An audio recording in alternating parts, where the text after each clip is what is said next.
So, the last time I uploaded to this channel, Team Paul Michael, was on September 1st, 2015, with a video titled Be the Best.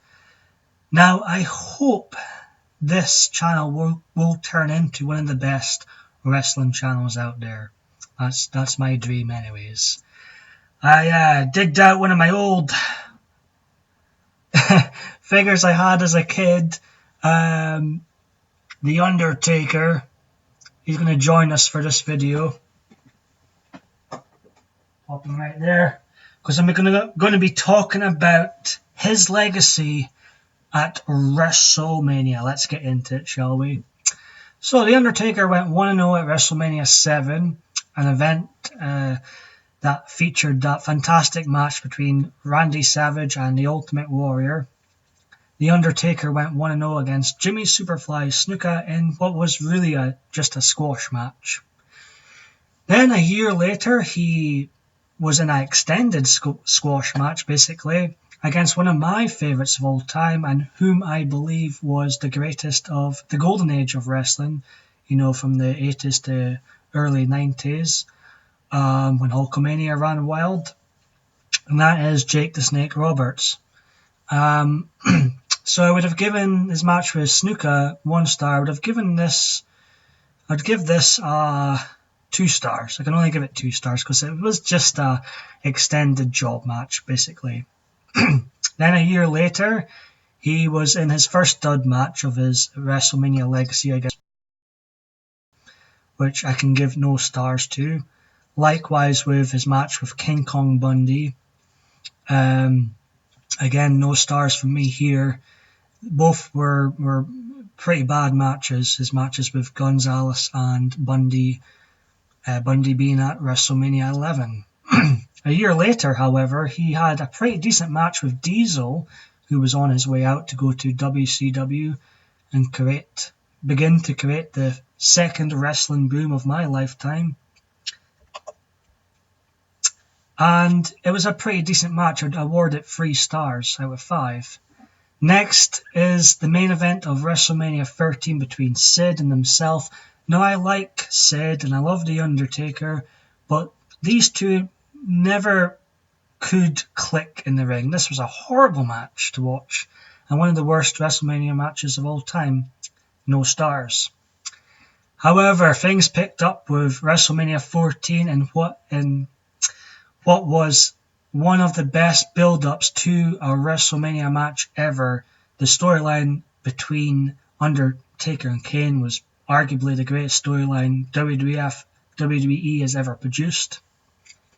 And the video package leading up to their match at WrestleMania 14 was something else.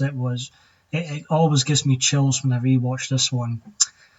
So, The Undertaker went 7-0 at this matchup, and he defeated Kane after 3 tombstones. It was a very solid match, and for the overall feel of it, I'm going to award this one 4 stars out of 5.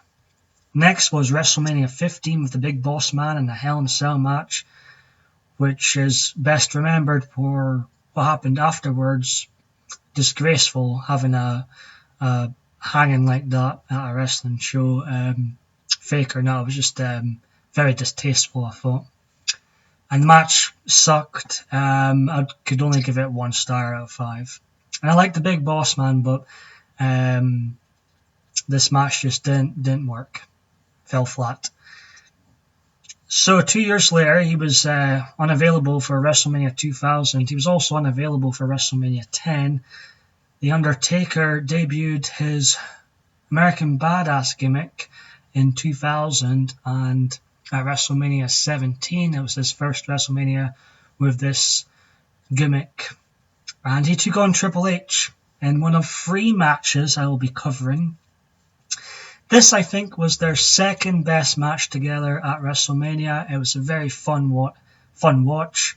There was a time in the bout where I thought the streak was going to be 9-1 because The Undertaker got Triple H up for the last ride and Triple H nailed him with the sledgehammer. I thought watching live at the time that was it.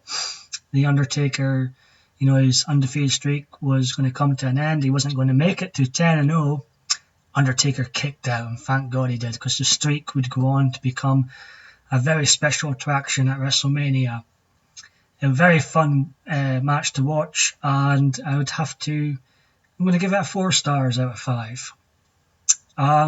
Next up was the match where he did go 10-0, and that was against Ric Flair. Ric Flair was a bit past his prime by here, but he could still pull it off. He could still pull off a great match, and it was a fun, really fun match to watch.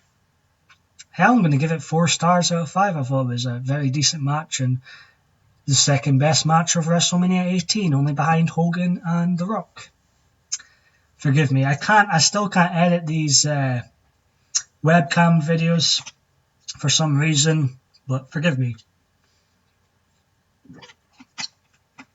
I was getting thirsty.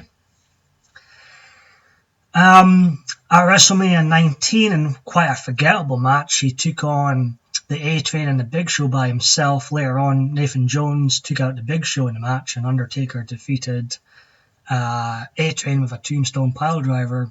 But a very forgettable entry in his streak. 1 star. Next, by this point at WrestleMania 20, the streak was getting mentioned more and more, and The Undertaker had returned to his old school gimmick, and he took on his brother Kane again. This time Kane, whom had been masked at WrestleMania 14 and all the years previously, was unmasked for this show, and it had a similar feel to their WrestleMania 14 match with all the build-up and atmosphere around it. Madison Square Garden were really chanting The Undertaker loudly at the start. It was nice to see Paul Bearer back. But the match wasn't that great, if I'm being honest. I can only give it 2 stars out of 5. The WrestleMania 14 match was better. Next was when he took on the legend killer known as Randy Orton at WrestleMania 21. And it was a pretty pulse-pounding match, if I remember. I remember watching this live. I've watched all the WrestleManias live from 17 till now. And I was in person for one at WrestleMania 25. But I remember being glued to my seat watching this one. I didn't want Randy Orton to break the streak. I thought it would have been too early at this point. And The Undertaker went 13-0 in what was a decent matchup. I would give it 4 stars out of 5. Next was a fairly dud. I thought The Undertaker was kind of wasted here. I didn't think Mark Henry was that great at this point. It was a casket match at WrestleMania 22. 2 stars out of 5. Next was WrestleMania 23, when The Undertaker won the World Heavyweight Championship, defeating Batista, going 15-0 at this particular event. This was match of the night at WrestleMania 23, in my opinion, slightly above John Cena versus Shawn Michaels. I would give it 4 stars out of 5.